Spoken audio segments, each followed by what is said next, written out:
Olá, seja muito bem-vindo e muito bem-vinda ao podcast Back Talks, um projeto que é realizado pela Joy Entretenimento, pela Da House Company, com patrocínio da Devassa e da Prefeitura Municipal de Salvador, através da Secretaria de Cultura. Eu sou Vitor Andrade e esse projeto serve para a gente discutir os temas relacionados ao universo da música, ao mercado da música, com diversos profissionais que estão atrelados a esse mundo, que são referências no assunto. E hoje a gente vai falar de um assunto que gera muitas dúvidas, inclusive para mim também, que é direito autoral. E para falar sobre isso, a gente trouxe aqui uma pessoa que com certeza é um facilitador desse assunto, que sabe muito, vai dar dicas incríveis. Eu vou até ler para não me perder. Ele é graduado em Direito pela Universidade Católica de Salvador. Ele atua como assessor na condução de conflitos e litígios e é também especialista em propriedade intelectual e direito do entretenimento. André Galo, já vou começar com uma pergunta. Ser especialista em propriedade intelectual e direito do entretenimento em uma cidade como Salvador, que tem o entretenimento e a cultura como elementos tão fortes, tanto da nossa cultura quanto da economia, dá muito trabalho? Primeiramente, boa tarde, Vitor. Boa tarde, pessoal aí de casa. Então, sim, respondendo de forma muito objetiva, dá muito trabalho, mas por que dá muito trabalho? Vamos explicar o que é isso aí que a gente está falando, né? Propriedade intelectual e direito de entretenimento. Ele é o que eu já ia te pedir, de fato. A gente já sabe que dá muito trabalho, mas eu ia te pedir para quem não tem acesso. Eu sou uma pessoa que, apesar de trabalhar com isso há muito tempo, eu tenho muitas dúvidas relacionadas a esses assuntos, né? Propriedade intelectual e direito do entretenimento. Traduza o que é isso pra gente. Pronto, vamos começar aqui falando sobre propriedade intelectual e fazer um recorte que é importante aqui para a gente dar continuidade na nossa conversa. Propriedade intelectual é aquele ramo do direito que vai designar e estabelecer as regras de proteção, né, das criações, invenções, dos modelos de utilidade, enfim, coisas que estão relacionadas a criações, né, do intelecto, facilitadores da vida, direitos de propriedade industrial em geral.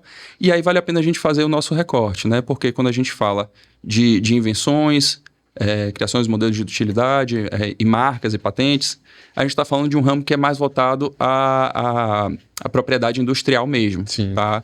Coisas que são vinculadas a questões mais corporativas e do direito industrial. Quando a gente fala de direito autoral, propriamente dito, é algo que está mais vinculado ao direito civil. Perfeito. Né? Então, como a gente vai falar um pouco mais sobre a parte do entretenimento, acho que vale a pena a gente dar um recorte melhor na parte do direito autoral e deixar a parte do direito empresarial um pouco mais de lado. Tá Lembrando também que o público do BAC, você sabe, você acompanha de perto, esteve lá no festival, é muito de artistas que estão começando e estão, de fato, tentando entender esse universo. Exato. Então, assim, na perspectiva do direito autoral, de fato, aí a gente vai estabelecer aquele ramo do direito que vai disciplinar as regras de proteção e de como a gente lida com as criações do espírito mesmo, né? E aí a gente tem uma gama de espécies de criações que a gente pode designar que são protegidas pela legislação do direito autoral, né? E a gente fala, né, as obras literárias, os artigos científicos, né, as obras musicais e por aí vai, as obras audiovisuais, sim, né? Sim. E por aí vai. E aí, trazendo agora o link com o direito do entretenimento, ele vai pegar tudo que está envolvido, né, de forma lógica, né, de forma óbvia, tudo que envolve a parte do entretenimento, que o direito autoral ele está inserido também nessa área, mas não só.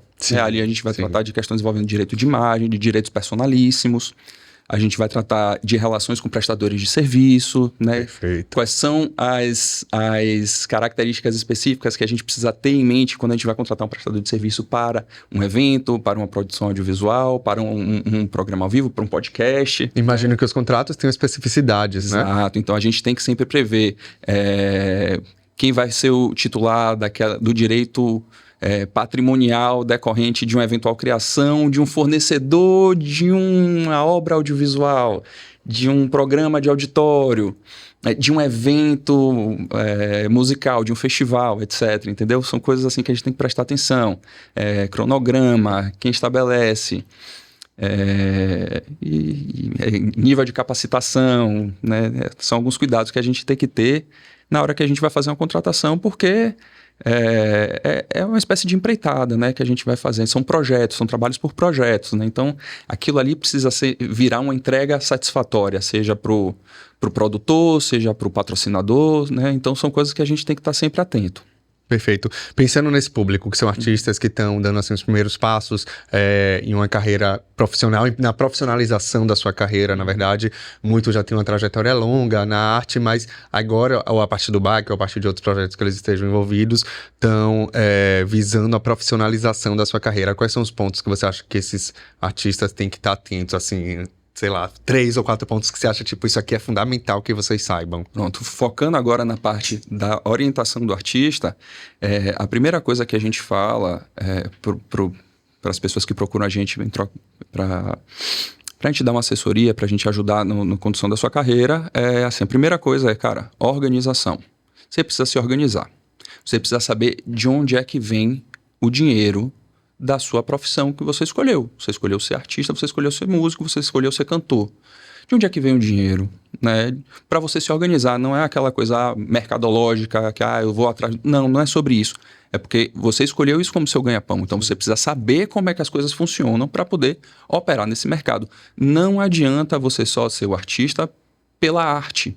Óbvio que a arte é o principal, é o norte, é o que vai guiar suas escolhas e tudo mais.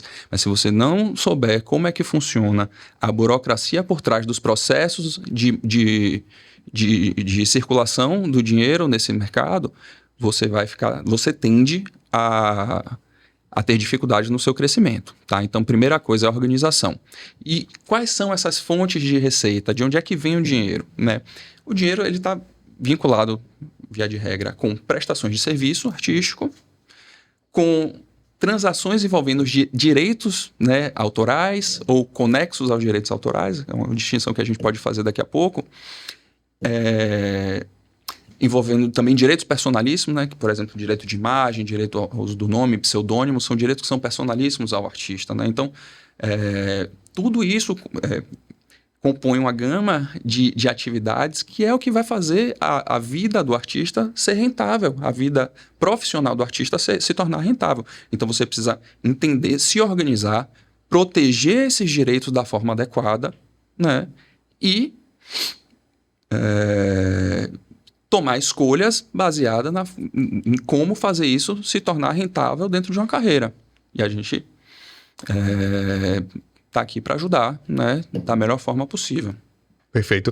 Hoje, um artista que está iniciando, ele grava seu projeto, seja um audiovisual, seja só uma faixa, lança nas plataformas digitais. Seu trabalho também passa por esse cuidado sobre como proteger o direito autoral desses conteúdos que estão disponíveis na internet. Como é que funciona essa lógica e essa dinâmica com essas plataformas? Com certeza, nosso trabalho passa por aí. E é importante que os artistas entendam que por mais que seja que alguns artistas, né, buscam por ter uma carreira independente, ter uma autonomia na tomada de decisão, isso é louvável, tem gente que se dá muito bem e que sabe fazer. Mas a gente não consegue abrir mão hoje no mercado e na forma como o mercado autoral e fonográfico está posto, a gente não consegue abrir mão de determinados intermediadores. Então, o que é que a gente sempre orienta?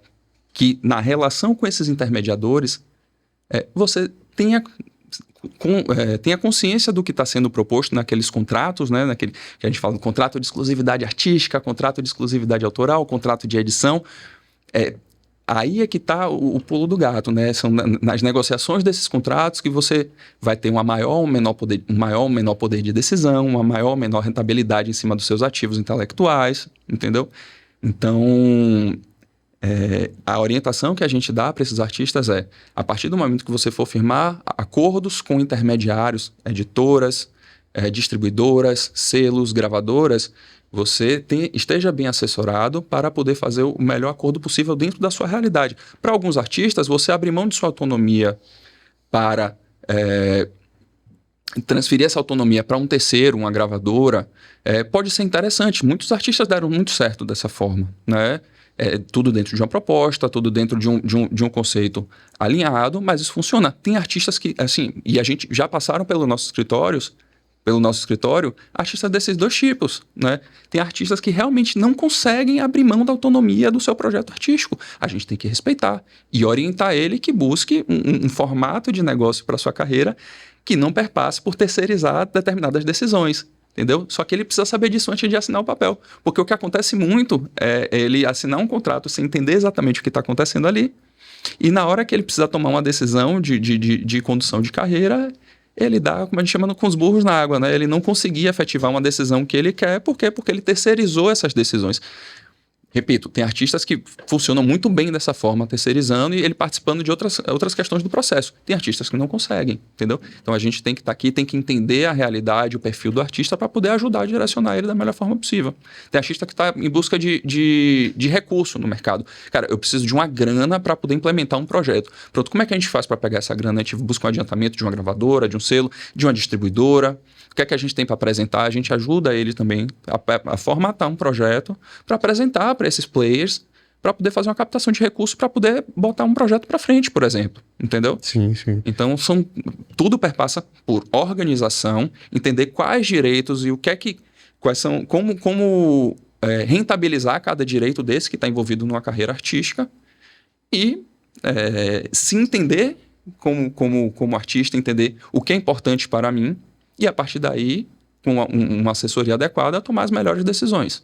Porque me parece que se você terceiriza isso, porque naquele momento é estratégico, é irreversível lá na frente ou tem possibilidade? Porque é um contrato que está assinado, por isso que é importante que você tenha consciência do que você está assinando, isso. Né? O que a gente está falando. Irreversível talvez seja muito forte, mas assim...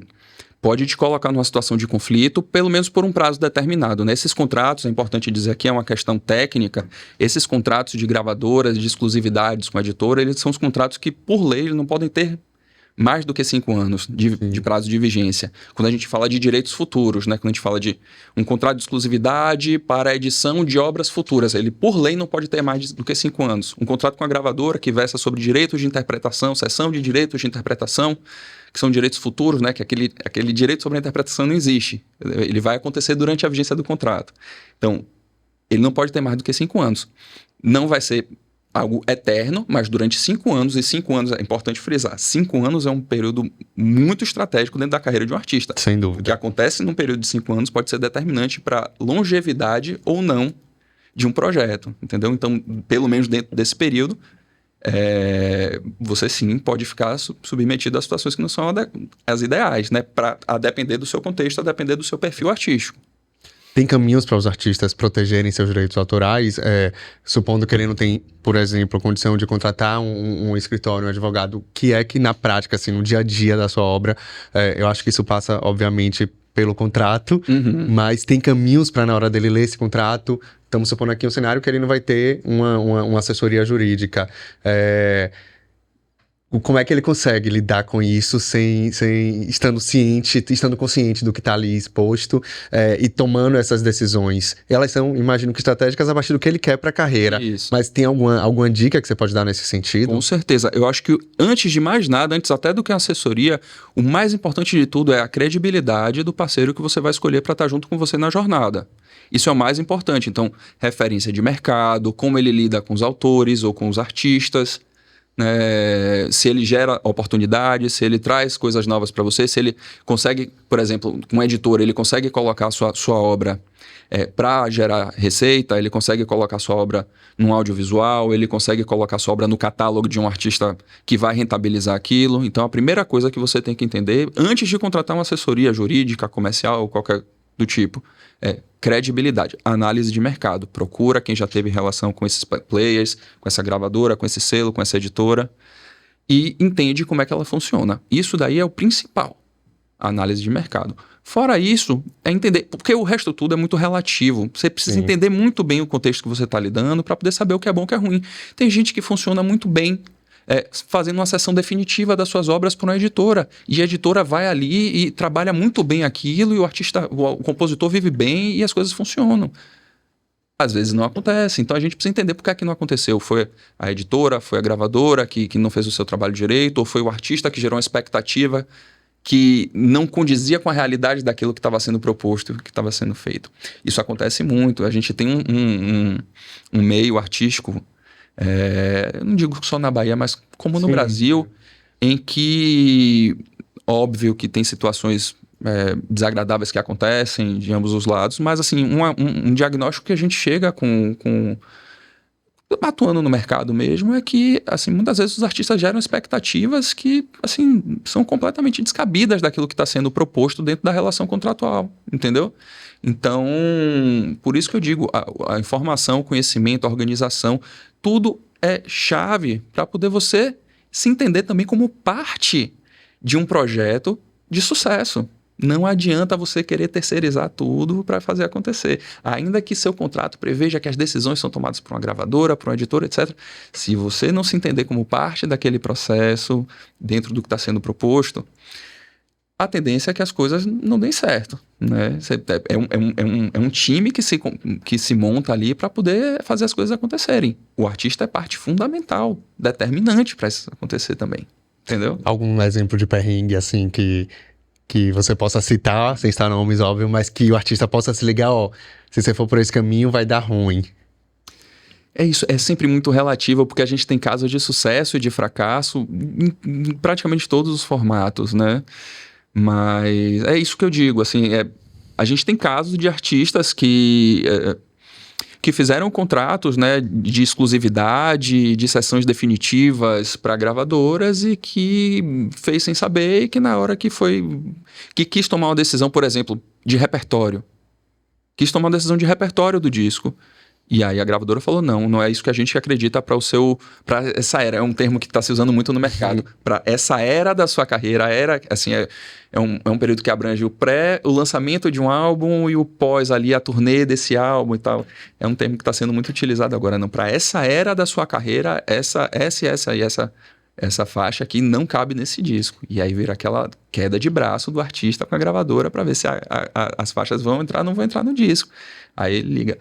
Doutor André, e aí, como é que a gente faz? Eles não querem que a faixa que eu mais gosto, a minha composição que eu fiz para meu cachorro quando eu tinha 6 anos de idade, é uma música muito importante para mim, precisa entrar nesse disco. Eu falo, cara, contratualmente não tem. E repito, contrato com gravadora, esses contratos de exclusividade não são contratos que são feitos para serem quebrados.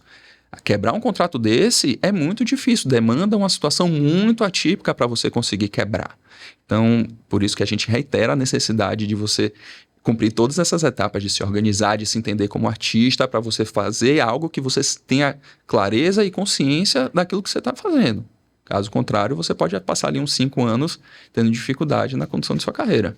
Além de assistir esse episódio, que já tem várias dicas, um artista que está tentando entrar mais nesse universo e conhecer mais disso, você tem dicas técnicas, livros, enfim, conteúdos, onde é que as pessoas encontram conteúdo sobre isso, que não precisa entrar na universidade de direito para aprender sobre.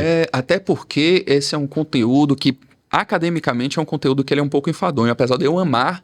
Assim, eu amo estudar, eu amo pegar casos novos de discussões de é plágio, não é um uso indevido de uma propriedade. Poxa, a parte prática, o estudo prático, ele é muito legal, assim, se eu pudesse... Tem viralizado recente alguns, né? Adele com a música de Martim da Vila, tem ali realmente... São coisas que a gente tá vendo que em algum nível não chega uma discussão tão técnica, mas que tá chegando nas pessoas. Não, ali né? é uma discussão super técnica. Mas quando chega na discussão nas redes, ele fica ali meio... não é raso, mas assim, fica no achismo. Assim, todo mundo eu não acho que é plágio. Não, gente, plágio, assim, é uma análise técnica, tem um perito musical, uma pessoa que é diplomada e que tem um acadêmico, né, que tem capacidade. Ele faz uma análise, ele gera a partitura das músicas, né, ele gera dos arranjos e tal, verificar onde é que está o plágio, é no arranjo, é na melodia... E com precisão, né? Sempre chega a uma conclusão precisa. E aí a gente faz o que a gente chama de análise de intervalos, né? Porque, por exemplo, a música não precisa ser exatamente as mesmas notas, mas se forem os mesmos intervalos dentro do mesmo... também me perdoe a falta de técnica na música em si, mas tem uma análise de intervalos que você fala, beleza, uma música tá na tonalidade de dó, a outra tá na tonalidade de lá. Então não é plágio porque não são as mesmas. Não, peraí. Pela análise de intervalos a gente consegue identificar se tem um plágio ali ou não. Então... assim, o caso de Adele com Martinho da Vila é o caso recente, mas a gente tem tantos outros. Tem o caso clássico que é do Jorge Benjor com Rod Stewart. Sim. Esse é um caso emblemático, né? Que ele ganhou e nunca levou. Ele ganhou e não levou. Jorge Benjor ganhou e não levou. Academicamente é enfadonho. Eu não recomendo para quem não é da área do direito. A gente gosta porque é a nossa cachaça, né? Mas eu reconheço. Tanto é que não é à toa que tantos artistas têm dificuldade na compreensão do que é uma obra, do que é um fonograma.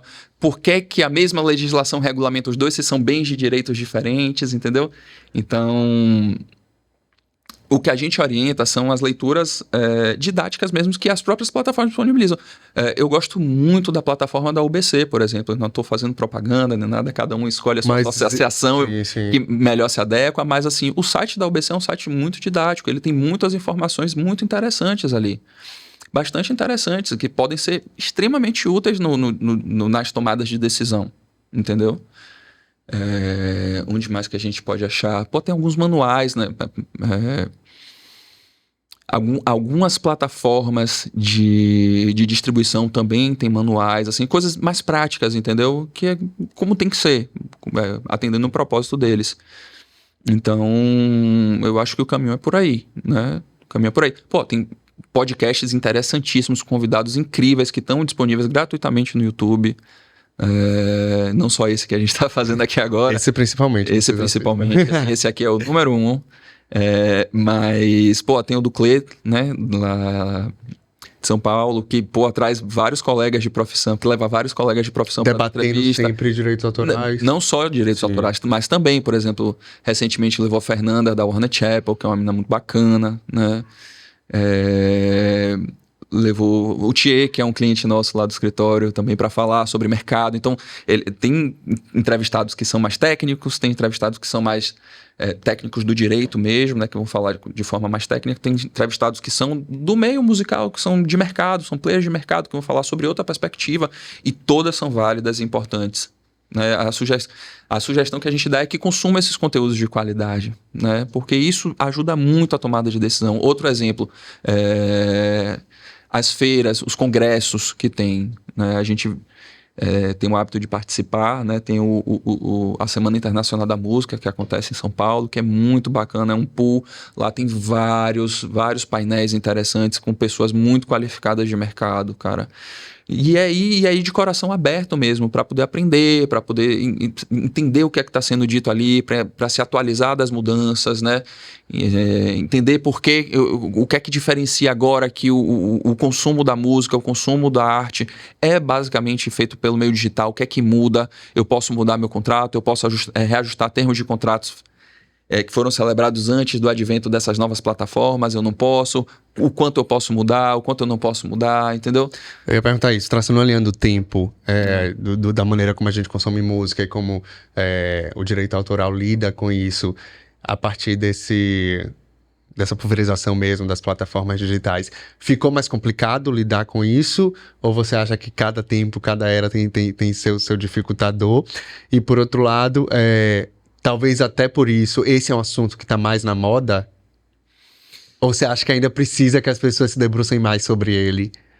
Olha, por impressão, tá? Tá, porque mas fique tranquilo. A minha vida profissional nesse ramo já é pós-consumo digital da arte, né? Tudo bem, eu tenho 34 anos, eu consumi arte. E é o cenário que a gente tem hoje, né? Eu consumi muita arte de forma analógica, como consumidor, mas como profissional da área já foi num momento digital. Mais digital. Agora, o que a gente entende, né, em comparação do que era feito na época do consumo de arte de forma mais analógica, vamos focar mais na música, né? Sim, perfeito. O consumo da música de forma analógica para o consumo da música de forma digital, é que assim, o meio digital lhe dá mais ferramentas de controle e te dá mais celeridade nos processos. Veja. Mas autonomia em algum nível também, não? Não, porque as relações contratuais, elas, assim, em termos de natureza de relação, elas não se modificaram tanto. De natureza de relação. Sim. Os acertos, as especificidades, os valores, as margens de arrecadação, os percentuais envolvidos, isso mudou muito, porque é uma coisa lógica, né? Uma coisa é o custo que eu tenho para botar um disco numa prateleira de uma loja, outra coisa é o custo que eu tenho para colocar uma faixa numa plataforma de streaming. Então, se o mercado, se os custos envolvidos na operação mudam, a margem que você tem para remunerar os outros players também tem que mudar. Perfeito. Então, assim, isso é uma consequência natural. Agora, a natureza da relação, ela não necessariamente muda. Agora, o que a gente precisa ficar atento é justamente isso, né? Como você me pediu alguns casos de experiência, coisas que acontecem muito, por exemplo. Casos que valem, inclusive, o público estudar, né? Pra entender cara, um mais. Tem uns artistas... Pô, a gente tem o privilégio de atender alguns artistas que são verdadeiras lendas da música brasileira, que, por exemplo, que tem discos lançados na década de 70, discos muito famosos e tal, e que chega um momento de rediscutir os acertos para esses discos subirem na plataforma. E aí eles vêm com a mentalidade, né, de tipo, poxa, o percentual que tem pra gente é muito baixo, né? A gente não... Não, cara, ó, ainda pode ser muito melhor do que o que é hoje, mas no digital a gente tem margem para fazer acordos muito melhores, cara. Eu acho que se a gente conseguir, se a gente puxar a cordinha um pouquinho mais pra gente pegar assim, uns 30%, né? Melhorar um pouquinho... 30% é meramente exemplificativo, pelo amor de Deus. Mas a gente subir um pouquinho esse percentual, eu acho que a gente consegue. E aí a gente vai, mostra pra eles, e aí quando a gravadora volta, não, tudo bem, a gente vai lançar o disco no digital agora, eu aceito, o acordo fica esse, fica legal e tal. E eles, poxa, obrigado, você foi muito legal, então como é que você conseguiu isso? Eu falo, cara, é o que o mercado faz, eu não fiz mágica, sabe? É o que acontece. Essa rediscussão de contratos feitos antes do digital é uma coisa muito, muito bacana, muito bacana. E aí você trouxe um ponto, eu posso estar falando uma besteira, não sou técnico no assunto, mas às vezes tem um disco que você é fã, que você ouvia, sei lá, criança, que não tá nas plataformas digitais. Ou uma música, como já aconteceu algumas vezes, de eu descobri que uma música que eu queria ouvir, não consegui ouvir nas plataformas digitais porque estava atrelado a um filme. Isso é uma prova em algum nível de como o direito autoral, de fato, é importante nesse assunto, porque pode ser que às vezes é só um embargo por causa de alguma coisa relacionada ao direito autoral, que aquele disco não subiu, é isso? Que o fã não pode ouvir? Geralmente isso acontece por dois motivos. Sim. Um desacerto entre artista e gravadora sobre questões comerciais necessárias para poder fazer o lançamento nessa plataforma, certo. Que a gente vai para aquele tópico que a gente estava falando sim. antes, né? E, sim, existe margem para a gente rediscutir acordos feitos antes do advento dessas tecnologias. Então, às vezes acontece isso, Neil Young passou por isso, os Beatles, né, através de seus representantes, a discografia dos Beatles foi parar nas plataformas tem 5, 6 anos. Eu não sei precisamente, mas tem pouco tempo. Recente, sim. É recente, tá? Por conta de questões assim, envolvendo desacertos ou... Daí eu não vou saber especificamente o que aconteceu nesses dois casos, mas assim, ou é desacerto entre o artista com o proprietário desse fonograma, perfeito. Ou é questão daquele conteúdo não estar devidamente liberado por todos aqueles que participaram daquela produção. Perfeito. Então, assim, pode ter alguma falha no processo aí e são coisas que acontecem. Agora mesmo a gente trabalhou para dar solução para um disco do Chico Hans subir nas plataformas digitais. É um disco só. Foi um acerto que a gente fez com a Universal. Entendeu? Perfeito. E a gente precisava regularizar isso porque ele não tinha acordo com os artistas do Chico Hans para fazer isso. Então é um processo que envolve, se o artista já faleceu, tem que envolver os sucessores, familiares, né, os sucessores legalmente constituídos. Então, isso pode, a depender do catálogo que a gente esteja falando, isso pode ser objeto de entrave, é natural, né? Aí as partes vão brigar pelo que é melhor para cada um. Ou então, assim, é o caso de realmente ter falha no processo de liberação daquele conteúdo. Lembrando, isso aqui é um aviso muito importante que a gente vai fazer. Então já fica aí como, que era a próxima pergunta, dicas práticas, assim, do que é que as pessoas de fato precisam estar atentas. Liberação de propriedade de direitos de terceiros. Perfeito. Isso daí é o que dá mais problema no comércio da música no ambiente digital. É você, por exemplo, pegar uma composição de um terceiro sem autorização dele, fazer uma gravação e subir nas plataformas digitais.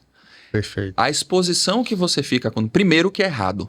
Assim, primeiro que está errado. Você está se valendo de uma propriedade intelectual de um terceiro para gerar algum tipo de benefício, seja econômico com a monetização desse conteúdo, seja de divulgação para você utilizar para vender show e etc. Então, primeiro de tudo, é errado, né? Você está se valendo de algo que não é seu para ter benefício. Segundo, que você fica completamente exposto, porque isso tem, além de você ter, para você fazer essa produção, você vai gastar dinheiro. Possivelmente, o compositor, quando tiver acesso a essa informação de que a composição dele está sendo utilizada de forma indevida nas plataformas digitais, ele vai adotar alguma providência para poder derrubar esse conteúdo. Então, você gastou dinheiro e não vai poder atender a finalidade, né, do investimento que foi feito. Né? Terceiro, você vai ficar exposto a responder pelos prejuízos que aquele autor... Perfeito. Que aquele autor sofreu, inclusive de ordem moral, né? Porque o direito autoral ele é o direito patrimonial e o direito moral. Então, se você fere os dois direitos, você responde pelo ilícito praticado na esfera dos dois direitos. Então...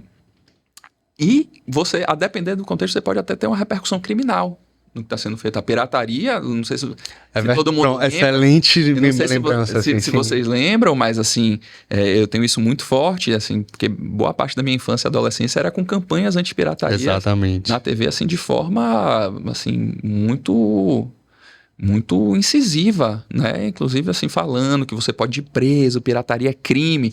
É algo semelhante ao que a gente está falando aqui. Sim, uma espécie de pirataria, né? É uma espécie de pirataria.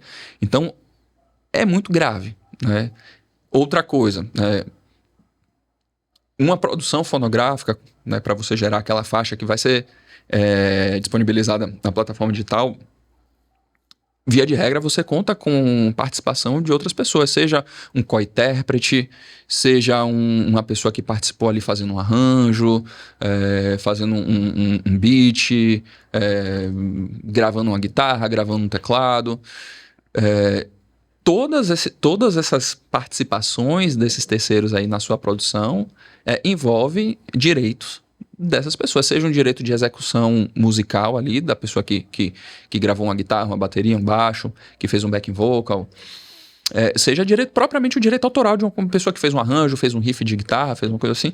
Então você precisa, para que você tenha o seu conteúdo plenamente apto a ser disponibilizado nas plataformas digitais, você precisa estar com os direitos envolvidos nesse fonograma de todos esses terceiros, isso precisa estar muito bem regularizado. Porque senão você, mais uma vez, você fica exposto, né? E lembrando sempre, como a gente está falando aqui de propriedade intelectual, os negócios jurídicos, ou seja, os contratos, eles precisam ser feitos de forma escrita. Eles precisam ser feitos de forma escrita. É um requisito desse tipo de bem. Né? Negócio jurídico envolvendo propriedade intelectual, ele precisa ser revestido da forma escrita. Então não adianta achar, fulaninho deu um joia para mim e falou que eu posso usar.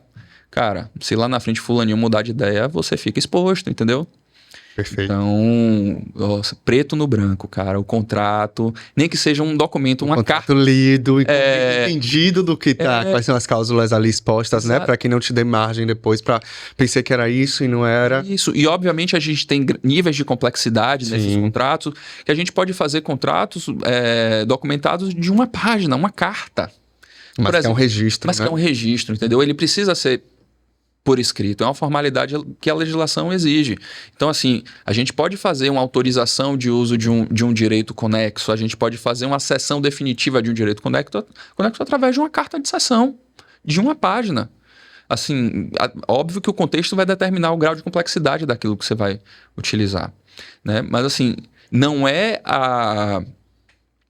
o tamanho do documento, a complexidade do documento que vai garantir, que vai lhe dar a segurança ou não, entendeu? Às vezes uma carta. Assim, como a gente trabalha muito, às vezes, precisando fazer liberação de propriedade de terceiro no exterior, e gringo, a gente está falando de gringo de toda a parte do mundo, a gente precisa ser muito assertivo na documentação que a gente manda.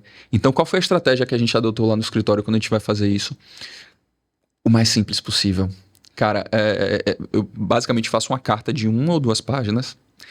A parte burocrática, a parte chata da documentação eu coloco como um anexo, porque a parte assim, você me autoriza a usar para distribuição digital, analógica, streaming, fazer o que eu quiser e tal. Essa parte toda a gente coloca como um anexo, que é a parte que as pessoas menos se preocupam, porque todo documento precisa ter, não é porque é mais ou menos importante, porque a gente quer passar perto, não. É porque assim, é um proforma que todo documento precisa ter. Então o que é que eu faço na primeira página? Eu coloco a parte do acerto, assim. Já vem lá de cara, né? A autorização é para fulano, a cessão é para fulano, ela é definitiva, ela é por prazo determinado, ela é onerosa, ela não é onerosa, quem são as partes envolvidas e tal. E faço alguns quadros, marco com xizinho, boto embaixo, a pessoa assina. Cara, esse documento te dá segurança jurídica para você lançar seu fonograma. entendeu? E depois, se alguém reclamar, fala que a autorização ela foi feita por prazo de forma definitiva, por todo o prazo de proteção legal, e foi feita assim, e ele recebeu tanto, ele já declarou que recebeu, deu quitação, então está protegido. Está protegido. Qualquer due diligence que você participar, que precise comprovar a segurança e a regularidade dos seus ativos intelectuais, você vai ter como comprovar, entendeu? Tem outras situações que a gente entende que envolve um nível de risco talvez um pouco maior, é uma análise casuística mesmo que tem que ser feita, e a gente realmente para e faz uma documentação um pouco mais elaborada para tentar mitigar riscos que a gente já está antevendo por conta de uma situação prática que a gente captou, entendeu? Então, não tem receita de bolo, né? Não tem solução de prateleira. Ou seja, tivemos uma aula hoje. Não tem receita de bolo, mas é sempre tá bom acompanhado de uma assessoria para falar sobre isso. Ou pelo menos ter em mente um contrato que organize tudo e que você compreenda aquele contrato, que você esteja de acordo com aquilo, que seja legal para você, como você falou no início, que faça uma referência positiva que seu momento de carreira. Isso, e assim, e que o assessor escolhido tenha a sensibilidade de entender o que é importante para aquele artista que ele está assessorando. Isso é fundamental.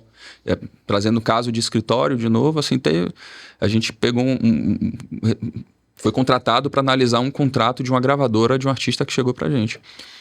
Na primeira conversa que eu tive com o artista, ela me falou, minha expectativa desse contrato é XYZ. Quando veio o contrato, eu olhei para o contrato, olhei para a cara dela, olhei para o contrato, olhei para a cara dela e falei... Não é isso. Então, isso está completamente divergente das suas expectativas. Pelo pouco que eu te conheço... essa relação de ultra exclusividade, que todo o poder de decisão é da gravadora, não vai se sustentar por 3 meses, dito e certo. Não sustentou nem por 2, assim, o contrato não estava assinado, eles fizeram um acordo, romperam a relação e ela seguiu. E aí eu falei, tá vendo? Tá vendo? Vamos buscar, eu não sou consultor comercial. Eu sou assessor jurídico, mas alguma experiência nesse ramo eu tenho. A sensação que eu tenho, se fizer sentido isso para você, a gente segue esse caminho. Eu acho que para você precisa ter alguém que te apoie, que te dê clareza em algumas decisões estratégicas, mas que você tenha um controle criativo, que você tenha um controle artístico, que você decida quando e como você vai lançar suas obras, né? Nesse momento... captar recurso não é importante para você, você está capitalizada para investir na sua carreira, então você não precisa vender sua alma ao diabo, entendeu? Então, é a sensibilidade de entender o que é importante para o artista no momento que vai ser determinante para o sucesso do serviço que você está prestando. Tivemos uma aula. André, dê seus contatos para quem que tiver interesse de entender mais sobre o assunto ou de procurar uma assessoria jurídica, onde é que acha você, seu escritório. Eu sou sócio do Araújo Galo Advocacia, né, que é um escritório que tem algumas especialidades. Eu encabeço lá a área de direito empresarial, com foco no direito do entretenimento e na propriedade intelectual, como o Vitor já disse. O telefone de contato é o 719-9119-4925 e o e-mail é andré@araujogalo.com.br. Querido, obrigado por disponibilizar seu tempo para bater esse papo com a gente. Foi super esclarecedor. Eu cheguei aqui sem entender muita coisa, estou saindo daqui quase um mestre. Não é para tanto, vocês vão procurar ele, caso precise, mas foi muito esclarecedor. Obrigado. Eu que agradeço, Vitinho. É um prazer participar dos projetos aqui com vocês. Para mim é sempre uma satisfação. A satisfação é nossa. Esse foi mais um episódio do BAC Talks. Lembrando que o patrocínio é da Devassa e da Prefeitura Municipal de Salvador, através da Secretaria de Cultura, que são instituições e entidades que a gente precisa agradecer por estarem apoiando esse projeto, fazendo com que a gente possa falar sobre música, falar sobre artistas e sobre a cena da música em Salvador. E a realização é da Joy Entretenimento e da House Company. Obrigado pela sua audiência.